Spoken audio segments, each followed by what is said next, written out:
యమధర్మరాజుకు సహాయకుడిగా ఉండే చిత్రగుప్తునికి ఆలయం ఉందని మీకు తెలుసా?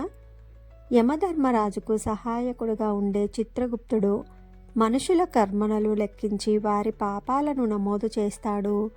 అయితే కొన్ని సందర్భాలలో తన విధి నిర్వహణలో భాగంగా చిత్రగుప్తుడు కూడా కొన్ని పాపాలను చేసి ఉంటాడని లేదా వాటికి అతీతుడు కాదని ఒక నమ్మకం ఉంది. తన పాప పరిహారం కోసం చిత్రగుప్తుడు శివకంచికి వచ్చాడు. ఇక్కడి పవిత్రమైన నీటితో స్నానం చేసి శివుడిని ప్రార్థించాడని చెప్తారు.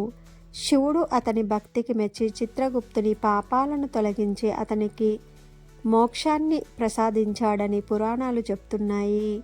ఆ తర్వాత చిత్రగుప్తుడు తన భార్య కర్ణకాంబలతో సహా తనను తాను శివుని సన్నిధిలో ప్రతిష్ఠించుకున్నాడని, అందుకే ఈ ఆలయం చిత్రగుప్తునికి అంకితం చేయబడిందని నమ్ముతారు.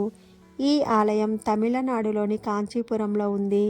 ఈ ఆలయాన్ని మధ్యయుగ చోళులు 9వ శతాబ్దంలో నిర్మించారని ఆధారాలు ఉన్నాయి.